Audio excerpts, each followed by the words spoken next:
Artemis, Yunan mitolojisinin en büyüleyici tanrıçalarından biridir. Roma mitolojisinde ışık ve vahşilerin tanrıçası Diana ile özdeşleştirilen Artemis, Zeus ve Leto'nun kızı, aynı zamanda Apollo'nun ikiz kardeşidir.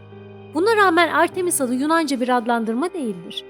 Kökeni tam olarak bilinmese de kesin olan tanrıçanın Anadolu ile yakın bağlantısıdır.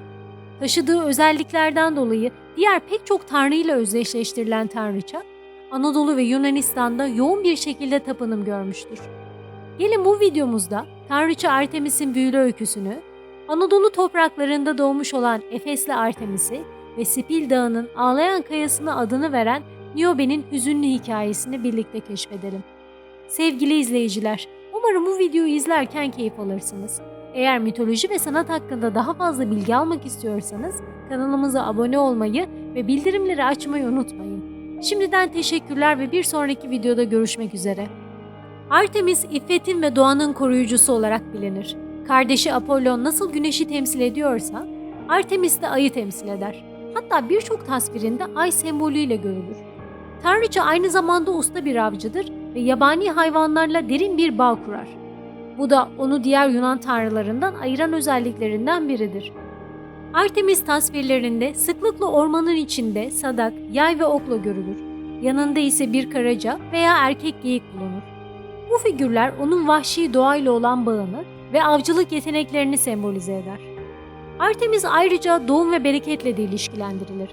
Doğanın bir parçası olarak yeniden doğuşun ve bereketin sembolüdür. Bu onun insan hayatında ne kadar etkili bir tanrıça olduğunu gösterir. Artemis'e sadece Yunanistan'da değil, aynı zamanda Kuzey Anadolu ve Girit gibi farklı bölgelerde de tapınılmıştır. Bu nedenle pek çok sıfatla adlandırılan Artemis'in Anadolu ile yakın bir bağlantısı vardır. Öyle ki Efes'te Artemis'e ait büyük bir tapınak inşa edilmiştir. Bu tapınak o denli ünlüydü ki daha sonra antik dünyanın 7 harikasından biri olarak anıldı. Efes'te ele geçen yazıtlarda tanrıça onuruna düzenlenen festivallerden bahsedilir. Ayrıca çeşitli dönemlere ait sikkelerde Efesli Artemis'in kült heykeli bulunur ve ayaklarının dibinde başları tanrıçaya dönük 2 dişi geyik yer alır. Bütün doğanın egemeni olarak tapınım gören Efesli Artemis'in kökleri ana tanrıça inancının var olduğu Anadolu'ya dayanır. Grekler Anadolu'ya geldiği zaman Anadolu'nun yerel tanrıçasını Artemis'le özdeşleştirmiştir. Bu nedenle Efesli Artemis, Grek dünyasında bilinen Artemis'le bir değildir.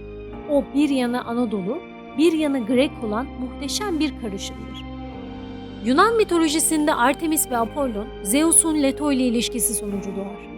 Bu gönül ilişkisini kıskanan Hera, Leto'yu takip etmesi için Python'u görevlendirir ve çocuklarını doğuracak sağlam bir toprak bulamamasını diler. Doğum yapabilmek için tüm dünyayı dolaşan Leto'ya Poseidon yardımcı olur.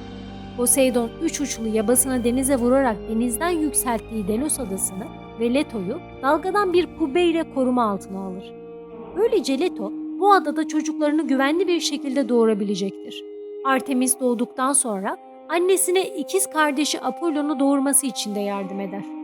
Delos daha sonra Artemis kültünün önemli bir merkezi haline gelir. Artemis genç kızken Zeus'u 6 dileğini yerine getirmeye ikna eder. Bu dilekler arasında sonsuza kadar iffetli ve bekar kalması, ayrıca avcılık için gerekli donanıma sahip olması vardır. Böylece ona iffetin, avcılığın ve vahşi hayvanların tanrıçası olarak tapınılır.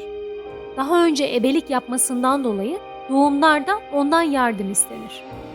Artemis özellikle kendi egemenlik alanına izinsiz adım atanlara ve kutsalı olan hayvanlarına zarar verenlere karşı öfkesiyle ünlüdür.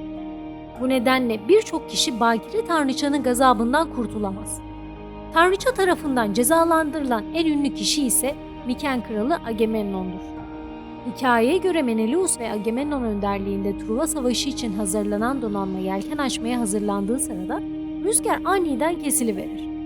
Kain bu durgunluğun Artemis'in öfkesinden kaynaklandığını, Agamemnon'un tanrıçaya adanmış olan bir hayvanı öldürmekle ona karşı büyük bir suç işlediğini söyler. Artemis'in öfkesi ancak Agamemnon'un kızı İfigenia'yı onu kurban ederse yatışacaktır. Agamemnon baskılara dayanamaz ve kızının kurban edilmesinde rahiplik etmek zorunda kalır. Artemis'in öfkesinin dinmesiyle gemiler tekrar yola koyulur. İfigenia'nın kurban edilişi hakkında anlatılan bir başka hikayede ise Artemis genç kıza acır ve onun yerine bir geyiğin kurban edilmesine izin verir.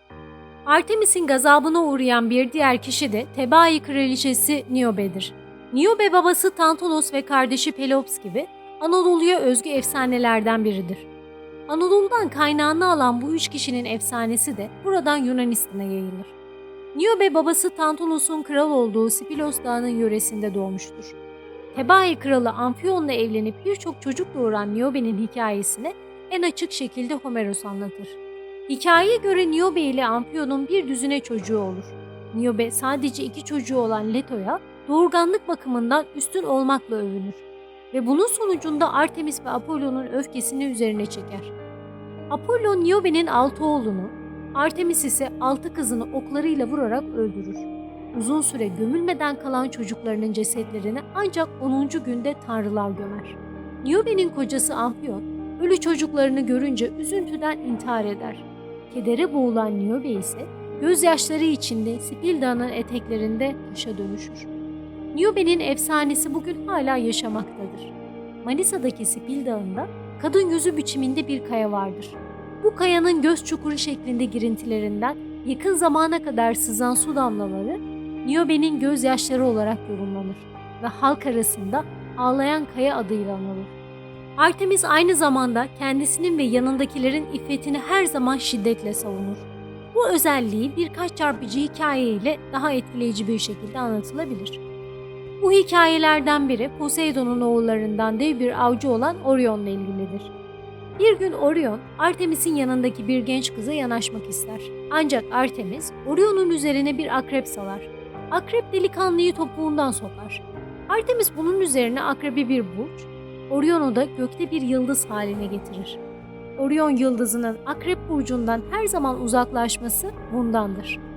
Artemis tarafından cezalandırılan bir diğer ölümlü ise Akteon'dur. O da avlandığı sırada bir ormanın pınarında yıkanan Artemis'e rastlar. Kendisine çıplak haldeyken bakmasına öfkelenen Artemis onu bir geyiğe çevirir.